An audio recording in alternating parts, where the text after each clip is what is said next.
carrying prisoners of war from the south, and it was 7 miles north of Memphis, and it blew up. Over 1,400 of the 1,500 people on the boat, which was supposed to hold 300, died in that explosion, the Sultana. They went looking for her about 20 years ago and found her 20 feet down in a farmer's field. Mud Island you see over here. In 1936 we had our worst flood. That island was under 3 feet of water. We do not know how many lives were lost at that, because there were no records. It was back in the 30s. It's now an isthmus. Some days the boat parks there. Y'all this week it parked at Bill Street Landing, which is a normal place for it to park. Although the engineers did not want Bill Street Landing to be built there, the city wanted it there because it looked pretty. But for the river purposes, it doesn't work out about a third of the time because of the currents and things. Daryl, is that where they have the fireworks tonight? I'm going to look and see exactly where the fireworks are. A lot of times they're out there on a barge in the river. We're going to talk to the Peabody about that later on. And we're going to go down and go to, it says the pyramid is where Tom Cruise, the actor, was walking on and got his butt kicked while they were filming the movie The Firm. I've actually had women here in America get off my tour at this point and go walk the bridge, and we pick them up a couple of hours later.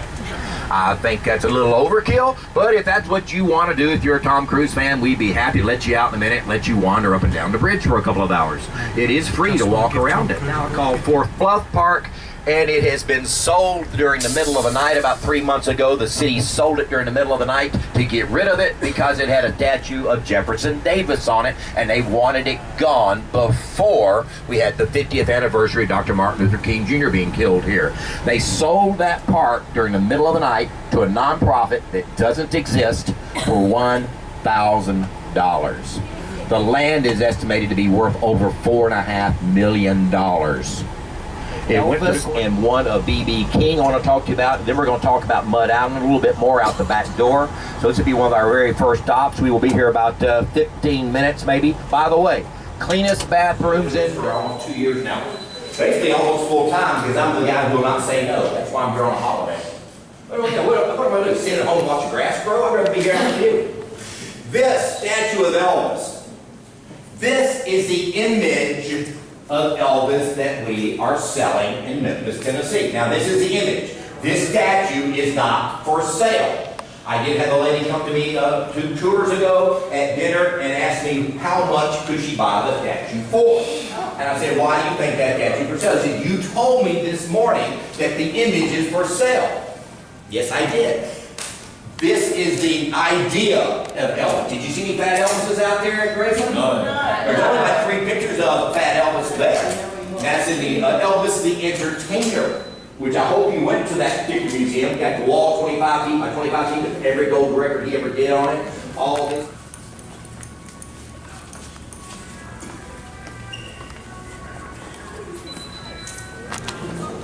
Tennessee Welcome Center. This is the Tennessee Welcome Center.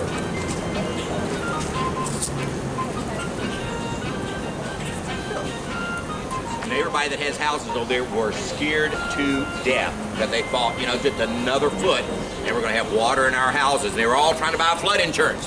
It doesn't work that way. There's a 30-day waiting period when you buy flood insurance. You can't buy it as the water sitting at your doorstep. You know, they all have flood insurance now, though. You know, they kind of wised up. All right, there's the bridge we talked about. If you look over through the bridge, you're looking up the path to where the Sultana went. But the main channel's now to the right. But what we're looking at over there, the land in between that 7 miles is Tennessee. Even though your map would say the river is the boundary, it is not. It's where the river was when they made those boundaries. That little white frame over there is where we used to park the Memphis Belle. The B-17 was the first one to complete 25 missions in World War II. The first one. And they brought her home and she would park there many years. When I was a boy, she would park another place in Memphis, and on Sundays they'd let all the kids climb through. How wild. The Air Force took her back about 10, 12 years ago because we were not taking good enough care of her. They just finished renovating her back to a zero-time airplane. She's at Columbus, Ohio, where she is a zero-time airplane. They will never fly her, ever. She's too historic. But I can't wait to go see her again because she will look like a baby seen off the back of this world. All right, we're going to wander back to the bus. We'll walk in and talk. I'm always open for questions. There are basically two colors of cotton, a white and a burlap type color. The whiter the cotton, the more that the mills wanted it for making clothing. Also, the length of the cotton, they were looking for a 2-inch strand because that made it easier to make into thread. And then also how clean it is, because you're wanting to buy cotton, you're not wanting to buy bugs and twigs. The buildings that are immediately on our left now were all ice houses during the 1850s and 60s. The biggest, tallest one there was, it says the pier up on top of it, that was the main ice house in Memphis since the 1840s. It's had several restaurants in there. The beams in there are over 2 feet in diameter. It's a wonderful place to go. Beams? Yes, where you got off the right place for it to have been for the river people.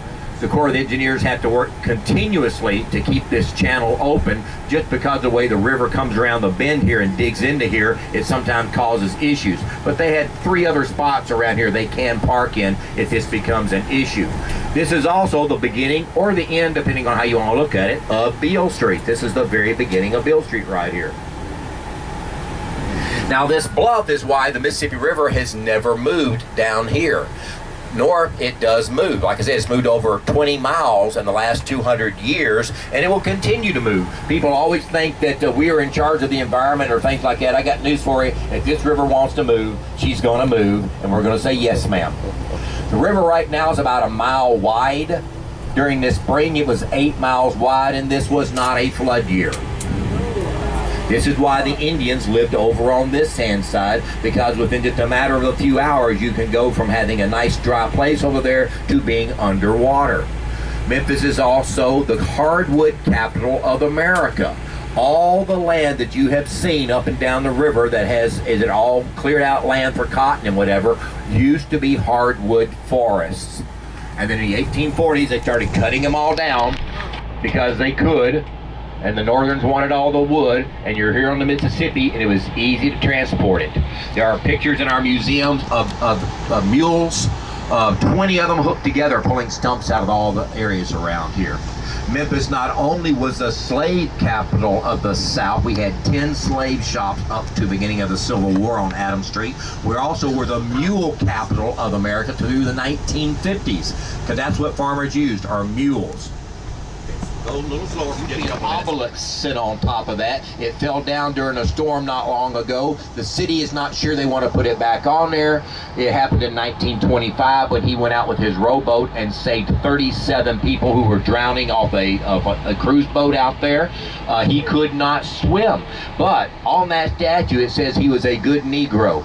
And because the word Negro is on there, the city fathers are now thinking they will not rebuild his statue, that they will make it come down, even though most of the blacks in town going, this is a good statue, this was a good man, this was how the city remembered him. They gave him a house for the rest of his life. They named him. You can imagine being out there in a full long dress in the 1920s, 23, that, you know, the way the ladies were dressed then, you would have a hard time swimming. By the way, he was a black man who could not swim. He made 7 trips out there to rescue people.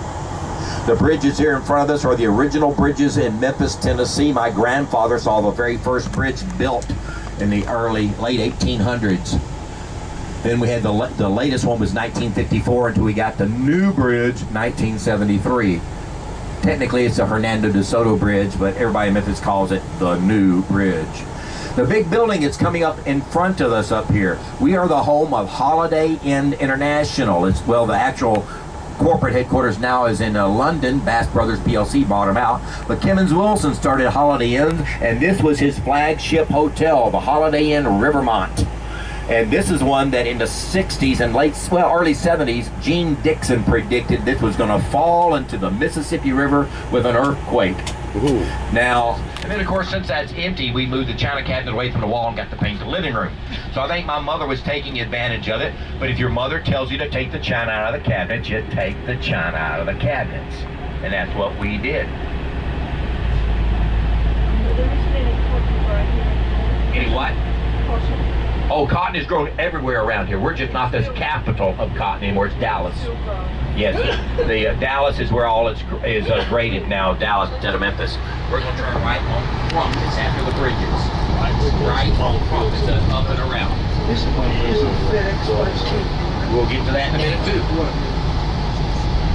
In fact, it's a good time. Someone else just asked me what's FedEx based here. Yes, they are. We are their largest. They are the largest employer in the city and the state. 60,000 people work for FedEx in and around Memphis, Tennessee.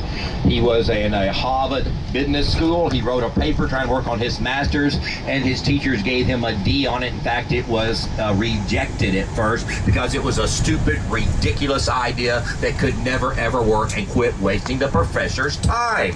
This is from.